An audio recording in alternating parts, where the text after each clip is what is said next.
I want to begin by taking a very popular tool, a hammer. And if you look at a hammer, its purpose is very clear. And for its purpose, it fulfills it very well, which is to hammer nails, usually onto wood.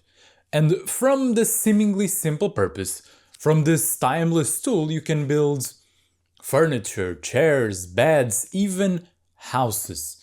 And many methods have been kind of improved to hammer nails, can have the nail gun, all that, but the hammer remains relevant.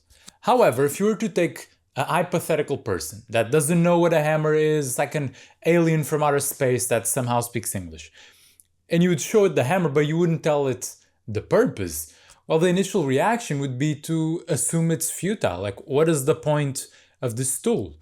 And if you were to attempt to use the hammer for other things that are not the hammer nails, well, it would really seem that it's useless. If you try to, I don't know, play baseball with it, or if you try to play golf with it, even if you try to use it as a weapon, it's not the best at fulfilling any of those. Because a hammer, as most tools, are singular purposed, meaning that they have one purpose, they fulfill very well, but that's all they can do, and that's all they will ever do. And obviously here for a hammer, no problem with that. We understand the hammer, we understand tools, it is fine. The problem is when we apply the same logic to our lives, and we apply this singular purposed existence, sort of, to our life. And we go about it and we listen to those around you that, family, friends, people that want the best for you. And it does give the impression a lot of times that, even though I disagree, that we are very limited in purpose. And we are, you have to get a job because you have to pay your bills, because then you got to get the house. And, but you could risk. But if you start looking around from this lens, it seems that most people kind of do the same thing. They wake up, they go to a job, they get paid for the job, they come home, and they repeat. And it seems that, that's what they do. That's what most people do. And in that matter, it seems that whatever purpose for your life, yeah, sure, you may have dreams, you may have aspirations, but likely it will be kind of defined and set in stone. Now, to this I want to challenge, because our nature as human beings is one of adaptability. And it is one that, unlike a hammer, that you build a hammer, whoever creates the hammer, and it cannot change from that. A hammer cannot become some scissors, or it cannot become a television. It will always be that tool. And because it will always be that tool, it can only have that purpose. And because it can only have that purpose, if at some point the hammer breaks, or something happens to the hammer that doesn't allow him to hammer the nails, it becomes useless. And when it becomes useless, with any tool, it's either you fix it, and if you can't fix it, you throw it out and you replace it. Now, you can understand that if you apply this logic to your life, as many people do, you're going to be stressed and you're going to be like, oh my God, what if I can go to my job? Then it's going to be replaced and it's going to be over. I'm going to be tossed to the side. I'm going to be too old to get a new job. I can't do any. And you're going to go down this sort of, anxiety loop in your mind, as a lot of people do. And I do believe it's fundamentally wrong. Because if you look, as these people are telling you this advice, as even now as you're watching this video and you look all around you and you observe the camera I'm recording this on, with the microphone that is Bluetooth, with that you're watching this on a screen, likely your computer, that requires electricity and internet, and you're in a room that has AC and has walls that are insulated, and you have water coming from your tap. All of these things, if you look at them, are, well, first of all, they're very innovative, but they required someone or a group of someones to create it. But if you ask them, or if they try to find that purpose for their lives, they couldn't. Because how could you find the purpose to create something that doesn't exist? By its very nature, you couldn't even define it. And here's when it becomes complicated. When we really start to look at the best of human beings, which I don't believe, as we see nowadays, I don't think it's just to go to an office, do some job that for a lot of times it doesn't really matter, just to get a small paycheck that you're gonna waste on rent and on food, and then you have nothing left. I think there's more to that. And if you enjoy your job, I'm not saying that. And I'm not saying people have to, go and quit and become an inventor of things right away. Not at all. But we have to recognize that we are not single purpose tools. And that even though one may trick himself into believing it, that there is not just one path to follow. There's not just one sort of mold that you have to fit into. Because the same people that you may kind of categorize in the same way, if you look at them, maybe one of them has a little side business on the side and he makes some pastries that he sells on Facebook Marketplace. Maybe another one paints miniature figures, and maybe another one really likes to, I don't know, play basketball. Maybe, who knows?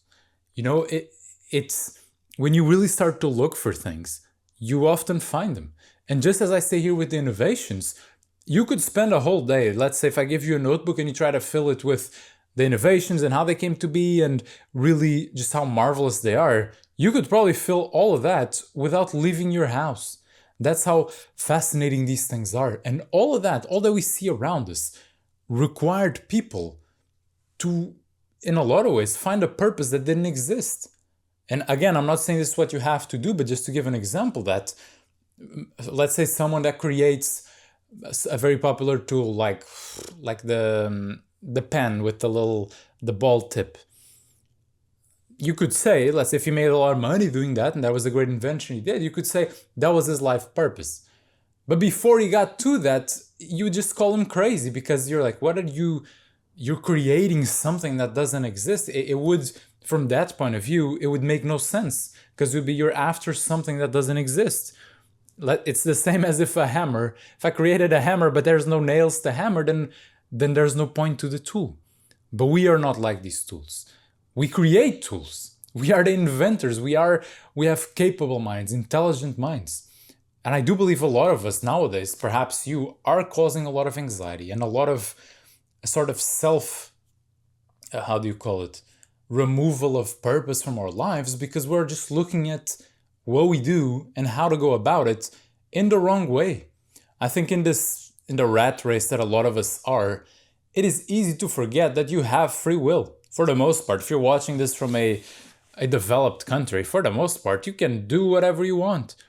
Yeah, you have to face the consequence of that, but you can literally quit your job right now, buy a bus ticket somewhere you don't know, get there, book a room in a hostel and just live life. You can do that. Sometimes we forget that we can just do things like that. You can literally just go online, search random hobbies, find one and dedicate yourself to that, learn a new skill. You can grab a random book and read it. You can do all of these things. And fundamentally at the core of it, we are not bound by any purpose that has been implemented onto us. Perhaps on a more fundamental level, I do believe we perhaps share a similar notion to be good and to get to the truth and find the truth and live according to it. However, in the nuances of life, it is not so much like that. Because in the pursuit of that, you can do many things. You can be a basketball player, as we were talking about, or you can be a writer, or you can be working in a grocery store and being the cashier. You can do infinite amount of things. But with that said, as someone that is watching this, and if you're in that typical grind that you wake up, you go to the office, just do that, and in that sort of busy chaos of, I don't even know, like during your lunch break, your 1 hour mandated lunch break in the cafeteria, that it feels like you're bound to some change, that you're almost like a modern day slave. And you may have debts and you may have things like that, of course, but recognize that you do have the power to choose and to act and to do things that are not imposed on you. And that, in a lot of ways, that is where you would excel.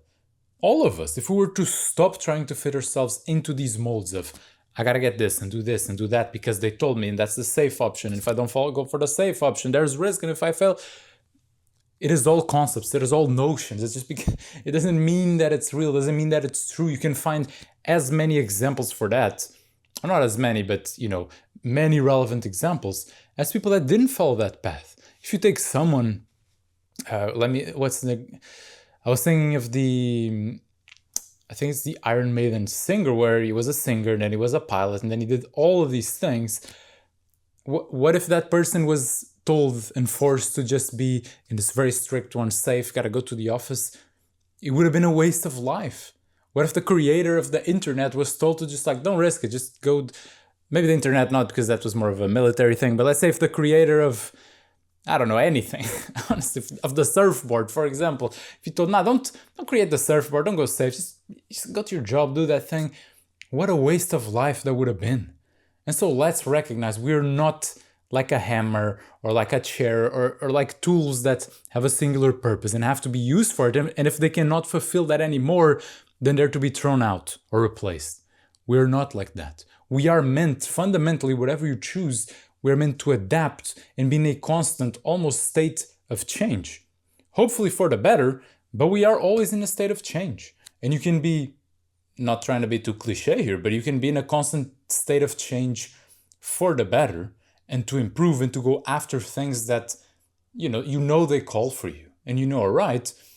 Or you can reject all of that and just kind of stagnate and do what you're told and go to the job because you're told and do, just instead of practicing a sport you really like, you're just gonna go to the gym and do this thing because you're told. And nothing wrong with going to the gym, I go to the gym, but just to illustrate a point. And you're not gonna go on vacations to where you want, you can go to this spot that you saw on TikTok because people said was good and you gotta go where you're told. No, every recommendation, every cool thing you have nowadays, even with these vacation spots, every cool restaurant, every cool thing, cool spot, whatever, at some point was unknown. And someone just had to be like, you know what, I'm gonna go there today. I don't know if it's good, I don't know if it's bad, I'm just gonna try it. And then one person tries and they can share the experience. You can approach life that way. We can all. So let's not forget it.